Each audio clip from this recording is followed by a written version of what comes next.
இந்த பிள்ளை என்ன பண்ணுதுன்னா அதுவாக வந்து வச்சுக்கிட்டு இப்படி எடுத்துக்கிட்டு அந்த ஆளை ஒட்டி ஒட்டி போய் இடிச்சிட்டு அவர் தப்பு பண்ண மாதிரி போட்டுருக்கு. அப்போ உடனடியாக அந்த பிள்ளையை அரெஸ்ட் பண்ணி வேற ஒரு மதத்தை சேர்ந்தவ அரை நிர்வாணமாக அங்கே போனான். அவள் வந்து இப்போ டெலிகாம் இதில் வேற வேலை பார்த்துட்டு அந்த வேலையை விட்டு நீக்கிட்டாங்கன்னு நினைக்கிறாங்க. அதுக்கப்புறம் என்ன பண்ணால் செக்ஸியாக வந்து பெரிய வீர பெண்மணின்னு இதெல்லாம் கொடுத்தாங்க. கடைசியில் பார்த்தா அது ரெண்டுமே திருட்டு உதவிங்கன்றது அதுக்கப்புறம் தெரியும்.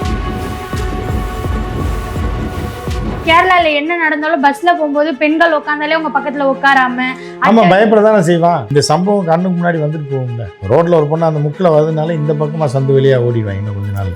ஐயோ முதலமைச்சர் மு க ஸ்டாலின் இலவச பஸ் பாஸ் எது கொடுத்துருக்காரு, பஸ்ன்னு கொடுத்துருக்காரு. மாமியார் மருமகள் சண்டைனா டப்புன்னு மாமியார் ஒரு பஸ்ஸில் ஏறிடுது, இது மருமக ஒரு பஸ்ஸில் ஏறிடுது. கடைசி திருவள்ளூர் வரைக்கும் போகிற பஸ்ஸில் ஏறி. இப்போ எடப்பாடியார் வந்தால் ஆண்களுக்கு இலவசம் கொடுக்குறாங்க.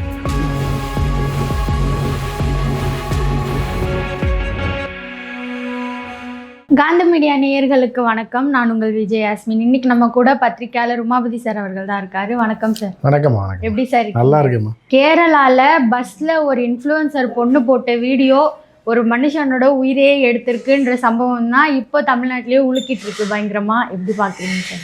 அதாவது பெண் இன்ஃப்ளூயன்சர்கள்னால பல பேர் செத்துக்கிட்டு இருக்கான்றது இது ஒரு உதாரணம். வியூஸ் அதிகரிக்கணும், அவர்கள் சந்தோஷத்துக்காக பலரை பலி கொடுத்துட்டு இருக்காங்க. தாய் தந்தை கூட இருக்கும், புருஷன் பிள்ளை இப்படின்னு நிறையா பேர் செத்துக்கிட்டு இருக்காங்க. அதில் இது ஒரு வகை தான் கேரளாவில் நடந்த சம்பவம். சார் இதை தப்பை யார் மேலேன்னு எடுத்துக்கலாம் சார்? இல்லை நீங்கள் அந்த வீடியோவை போட்டால் தான் எல்லாருக்கும் புரியும். இந்த பிள்ளை என்ன பண்ணுதுன்னா அதுவாக வந்து வச்சுக்கிட்டு இப்படி எடுத்துக்கிட்டு அந்த ஆளை ஒட்டி ஒட்டி போய் இடிச்சிட்டு அவர் தப்பு பண்ண மாதிரி போட்டிருக்கு. அப்போ உடனடியாக அந்த பிள்ளையை அரெஸ்ட் பண்ணணும். நீ எதுக்கு பஸ்ஸுக்குள்ளே வீடியோ எடுக்கிற? பக்கத்தில் இருக்கவன்ட்ட சொல்லலாம், இல்லை நீ 2 அடி நகர்ந்து வரலாம், இல்லை அந்த ஆளையை கூப்பிட்டு கொஞ்சம் தள்ளி நில்லுங்கன்னு சொல்லலாம். அப்போ நீ வீடியோ எடுத்து போட்டு இதை காசு ஆக்கணும்னு பார்த்து ஒரு ஆளை உயிரை பழி வாங்கிட்டு இருந்தால் அதை பார்க்க முடியும். இது கேரளாவில் வந்து இந்த மாதிரி சம்பவங்கள் நிறைய கடந்த காலத்துலேயே நடந்திருக்கு. ஐயப்பன் கோயில் விவகாரத்தில் நடந்திருக்கு. சம்மந்தமே இல்லாமல் ஒருத்தி வேற ஒரு மதத்தை சேர்ந்தவ அரை நிர்வாணமாக அங்கே போனான். அவள் வந்து இப்போ டெலிகாம் இதில் வேறு வேலை பார்த்துட்டு இருந்தா. அப்போ வேலையை விட்டு நீக்கிட்டாங்கன்னு நினைக்கிறேன் அவளை. அதுக்கப்புறம் என்ன பண்ணால் செக்ஸியாக வந்து குழந்தைக்கு பால் கொடுக்குற மாதிரியான வீடியோ எடுத்து போட்டால். என்னென்னமோ ரொம்ப கேடுகட்ட வேலையெல்லாம் கேரளாவில் கடந்த காலத்தில் நடந்திருக்கு. அதில் ஒன்று தான் இந்த கேடுகட்டவை பண்ணது அப்படின்ற மாதிரி தான் கேரளா ஃபுல்லாக இப்போ அதுதான் பரபரப்பாக போயிட்டுருக்கு. இப்போ இந்த பொண்ணுனால இவருடைய வீடியோனால தான் அந்த நபர் வந்து அமைதியான அந்த நபர் இறந்துட்டார் அப்படின்னு சொல்கிறாங்க. ஸோ காவல்துறை உடனடியாக அவளை கைது பண்ணணும் அப்படின்றது தான். ஆனால் சார் இப்போ வீடியோ எடுக்கிறது தெரிஞ்சு கூட அவர் வேலைக்கு போயிருக்கலாம்ல. அதுக்கு அவர் அந்த பக்கம் நினைக்கிறேன். இப்போ நான் நிற்கிறேன், எனக்கு பின்னாடி வீடியோ எடுக்கிறேன்னு எனக்கு நான் புடனிலே அவர் கண்ணு இருக்குது. அவர் அந்த பக்கம் நிற்கிறவா இவ பாட்டுக்கு இப்படி வச்சுட்டு வீடியோ எடுத்து அவரை போய் உரைச்சிட்டு இவெல்லாம் வீடியோ எடுத்துகிட்டு போட்ட அவர் போய் கூப்பிட்டு சொல்ல வேண்டியதானே, தள்ளி இல்லைங்களா இவ தள்ளி போக வேண்டியதானே. ஏன்னா இப்போ கார்லையா போகிறாங்க, இப்போ பக்கத்து சீட்டில் வந்து உரைச்சிட்டான்னு சொல்கிறதுக்கு. பஸ்ஸில் எல்லாம் நெருக்கமாக தான், ஆம்பளை பொம்பளை எல்லாம் நெருக்கமாக தான் நிற்கிறாங்க. அது உண்மையிலே தவறு நடந்திருந்தால் அது வேறு. இதே கேரளாவில் வந்து நேராக வந்து கேரளாவில் ஒரு டைம் நடந்திருக்கு, பஞ்சாபில் ஒரு டைம் நடந்திருக்கு. இந்த பஞ்சாபில் இதே மாதிரி தான் அக்கா தங்கச்சி 2 பேர் என்ன பண்ணாலுங்கன்னா இதே வேலையாகவே பண்ணி போலீஸ் அரெஸ்ட் பண்ணாங்க 2 பேரையும். ஒரு 3 வருஷம் இருக்கும். அவங்க வந்து பெரிய வீர பெண்மணின்னு இதெல்லாம் கொடுத்தாங்க. கடைசியில் பார்த்தா அது ரெண்டுமே திருட்டு உதவிங்கன்றது அதுக்கப்புறம் தெரிஞ்சு 2 பேரையும் பிடிச்சி ஜெயிலில் அரெஸ்ட் பண்ணி போட்டாங்க ஒரு 3-4 வருஷத்துக்கு முன்னாடி. இத்தனை அக்கா தங்கச்சி இதே தான் வேலை. ஆண்களை போய் உரைச்சிறது, அவனை மிரட்டி காசு பிடுங்கிறது, இதெல்லாம் தெரியாமல் கடைசி அந்த வீடியோ வைரலாகி அவனை அறையிறது, அதை வீடியோ எடுத்து போடுறதுன்னு அப்போ வீர பெண்மணிகள் அப்படின்னு சொல்லி தான் முதல்ல சொன்னாங்க. அப்புறம் பார்த்தா 2மே தரதில்லை, 2மே டுபாக்கூர்னு சொல்லி 2ஐயும் பிடிச்சி ஜெயிலில் போட்டாங்க. ஸோ அந்த மாதிரி தான் இந்த மாதிரி இன்ஃப்ளூயன்ஸுன்ற பேரில் இந்த மாதிரி தற்கொலைகள் இந்த மாதிரி பண்ணுறதெல்லாம் உடனடியாக அவர்களை கைது செய்யணும். ஆண் பெண் பாகுபாடெலாம் இதில் பார்க்கக்கூடாது. எதுக்காக இந்த திட்டு வேறு, எதுக்கு நீ வீடியோ எடுத்தன்றது முதல்ல அவளை தூக்கி உள்ள போகணும். பஸ்ஸுக்குள்ளே நெருக்கமாக இடுக்கமாக இருக்கிற இடத்துல வீடியோ எடுக்கும்போது நீ வீடியோ எடுக்கிறத யாரும் பார்க்கலையா? என்ன எடுக்கிறேன்னு பக்கத்தில் உள்ளவங்க தெரியாதா? அப்போ இவளோட திருட்டு வேலைக்கு ஒருத்தர் உயிர் பலியாயிட்டு. சார் அப்படி அவங்க உணர்ந்திருந்தாலும் அதுக்கப்புறமா அவங்க வெளியிட்ட வீடியோவில் கூட நான் வந்து அங்கே நடந்தது தான் சொன்னேன். இல்லை அதை தான் அவன்னா அப்புறம் நான் வந்து வீடியோ எடுக்கிறக்கா அப்படி பண்ணேன் நான் சொல்லுவா. பிடிச்சி உள்ளே போட்டுருவாங்கன்றக்கா அவள் தன்னை பார்த்து இந்த மாதிரி திருட்டு உதவிங்கெல்லாம் அப்படி தான் சொல்லுவேன். தன்னை பாதுகாத்து கொள்றதுக்கு. அப்போ நான் இல்லை அவர் தான் அப்படி பண்ணார் அப்படின்னு தான் சொல்லுவேன். சார் இதை வந்து நம்ம வந்து இன்ஃப்ளூயன்ஸ்க்காக ஒரு பொண்ணு இப்படி பண்ணுறான்னு எடுத்துக்கலாமா? இல்லை பொண்ணுங்க இதுக்கப்புறமா முன்னே வந்து இப்போ வீடியோ எடுக்கிறதெல்லாம் யாரும் பெருசாக பண்ண மாட்டாங்க, திட்டிட்டு சண்டை போட்டு போயிடுவாங்க. இந்த பொண்ணு தைரியமாக இந்த இடத்துல தைரியம் இல்லைம்மா, பிச்சை எடுக்கிறது இதெல்லாம் வந்து இதை வந்து வியாபாரமாக்குறது. இதுக்கு என்ன தைரியம், வீடியோ எடுக்கிறதுக்கு என்ன தைரியம், அது என்ன பேயா? ஃபோனில் ஆன் பண்ணால் வீடியோ விழுக போகுது, அதை எடுத்து போட்டு விட்டால் காசு தரான், யூடியூப்பில் ரீச் ஆகுது, வைரல் ஆகுது. இதுக்காக பண்ணுறது தான். இப்போ அது எல்லாமே காசுக்காக, ஒரு ஃபேம்காக தான். ஆமாம், அதுக்காக தான் பண்ணுறேன். அப்போ இன்ஃப்ளூயன்சர் அப்புறம் வேறு எதுக்கு? யூடியூப்பில் காசை கட் பண்ணிட்டானே, யாராவது வீடியோ போட சொல்லுங்க பார்ப்போம். சார், தொடர்ந்து அந்த பொண்ணு மேலே குற்றச்சாட்டு வந்தாலும் இன்னொரு பக்கம் அந்த தீபக் அப்படின்றவர் வந்து அவர் பண்ணியிருப்பாரு, அந்த குற்ற உணர்ச்சியில் தான் அவர் இறந்துருப்பாருன்ற மாதிரியா பேச்சுக்கலாம். அது யார் அப்படி எப்படி சொல்ல முடியும்? போலீஸில் கம்ப்ளைண்ட் கொடுத்து போலீஸ் விசாரிச்சா தான் உண்மை தெரியும். அந்த வீடியோவை பார்த்தாலே மூஞ்சி மோரையும் தெரியுது இவன் என்ன பண்ணுறான்னு. வீடியோவை பார்த்தாலே தெரியுது இல்லை? அப்புறம் என்ன அவர் பண்ணியிருப்பாருன்னு அவர் வந்தால் பாட்டுக்கு அந்த பக்கம் திரும்பி நிற்கிறவனை போய் உரசிட்டு வீடியோ எடுத்து போட்டு பொண்ணா எப்படி நம்புவாங்க? ஆனால் சரி, விஜய் விசாரிக்கிற மாதிரி இந்த பிள்ளையை கூப்பிட்டு விசாரிச்சாயின்னு ஒரு 5 மணி நேரம் உட்கார வச்சு உண்மையை சொல்லிடும். ஆனால் சார், இந்த மாதிரியான விஷயங்கள்லாம் தொடர்ந்து நடந்துட்டு தானே இருக்குது. அதுக்குன்னு நம்ம இந்த பொண்ணு வீடியோ எடுத்துச்சுன்றதுக்காக இந்த பொண்ணு மட்டுமே இல்லை, கொலை நடந்துக்கிட்டே இருக்குன்றதுக்காக சரி பரவாயில்ல சார் இந்த பொண்ணு தெரியாமல் பண்ணி இப்போ இதுவும் கொலை பண்ணுன்னா பண்ணுச்சு, ஒரு டெய்லி கொலை நடந்துக்கிட்டு தான் இருக்குது, அதை விட்டுலாமே அப்படின்ற மாதிரி இருக்குது நீங்கள் கேட்குறது. இன்னொரு பக்கம் நம்ம இது ஒரு அவேர்னஸ் வீடியோவை கூட எடுத்துக்கலாமா சார்? எடுத்துங்க, நீங்கள் எதை வேணாலும் எடுத்துக்கலாமா. அவேர்னஸாக எடுத்துக்கிட்டு இன்னும் நீங்களும் வீடியோ எடுங்க, எவனாச்சும் ஆகட்டும், அப்புறம் அவேர்னஸாக போடுங்க. இதில் என்ன இருக்குது? இதில் யாரும் தடுக்க முடியாது. இப்போ தீபக்கு எப்படி சார் ஜஸ்டிஸ் கிடைக்கும்? அது கிடைக்குன்னா போலீஸில் கம்ப்ளைண்ட் கொடுத்து இந்த பிள்ளையை தூக்கி உள்ளே வச்சு கும்பிட்னாங்கன்னா கிடைக்கும். பெண் போலீஸோட அடியும் பயங்கரமாக இருக்கும். ஆண் போலீஸ் மட்டும் இது கிடையாது, பெண் போலீஸோட விசாரணையும் பயங்கரமாக தான் இருக்கும். அப்படி விசாரித்தாங்கன்னா அப்புறம் வந்து தொடர்ந்து இப்போ இந்த இன்சிடென்ட் நடந்ததுக்கப்புறம் ஒரு பக்கம் அந்த பெண்ணை குறை சொன்னாலுமே ரீல்ஸாக போட்டு இப்போ அதுக்கப்புறம் கேரளாவில் என்ன நடந்தாலும் பஸ்ஸில் போகும்போது பெண்கள் உட்காந்தாலே உங்கள் பக்கத்தில் உட்காராம. ஆமாம், பயப்பட தானே செய்வான். வடிவேல் காமெடி மாதிரி இந்த சம்பவம் கண்ணுக்கு முன்னாடி வந்துட்டு போகும்ல, இப்போ ரீல்ஸ் போட தானே செய்வான். அப்போ இந்த அளவுக்கு பயம் வந்திருக்கு பசங்களுக்கு. அந்த பசங்களுக்கு இந்த அளவுக்கு பயம்னா நீ பசங்க வெளியவே வர மாட்டான், வேலைக்கே போக மாட்டான். வீட்டில் போய் பொண்டாட்டி சொல்லுவான், நாளைக்கு கல்யாணம் பண்ணால் கூட நீ வேலைக்கு போ நான் போகல அப்படின்ட்டானா குடும்பம் என்ன ஆகும்? அதுக்கு ஒரு வேலையும் தெரியாது, படிச்சுட்டு கல்யாணம் பண்ணி கொடுத்துருப்பாங்க அப்படின்னு வச்சுக்கோங்க. ஒரு குடும்பத்தில் பசங்க எனக்கு வெளியே போகவே பயமாக இருக்குது இந்த பிள்ளைங்களால நான் போகல, அப்போ என்ன பண்ணுவான்னு, நீ போய் உங்கள் அப்பாட்ட சொல்லி பைக் வாங்கிட்டு வா, இல்லை கார் வாங்கி கொடு, அப்போ தான் வேலைக்கு போவேன், இல்லை நீ வேலைக்கு போனால் என்ன ஆகும்? எல்லா குடும்பமும் இதாகிடும்ல. அந்த மாதிரி சமூகத்தில் ஒரு மோசமான ஒரு நிலைமை வர்றதுக்கு இந்த பிள்ளை ஒரு காரணமாக இருந்தது. மோசமான நிலைமை. ஆமாம், இப்படி எடுத்து போட்டால் பயப்படுவான்லம்மா பஸ்ஸில் வர்றதுக்கு. நாளைக்கு யாருமே பஸ்ஸில் ஏற மாட்டாங்களே, பெண்கள் மட்டும் போட்டும் நம்ம இவ்வளோ பொம்பளைங்க இருக்காங்க வேண்டாம் அப்படின்னு இறங்கிட்டான்னா வேலைக்கு போக மாட்டான், சம்பளம் வராது, அவன் குடும்பம் நாசமாக போயிடும்ல. இந்த ஒரு விஷயம் அந்த அளவுக்கு மாற வாய்ப்பு இருக்கா சார்? அது மாறும்ல, பயம் வரத்தானே செய்யும். இப்போ நீங்கள் தானே சொல்கிறீங்க அட்டையை வச்சுலாம் எடுத்து போடுறான்னு, போடத்தான் செய்வாங்க.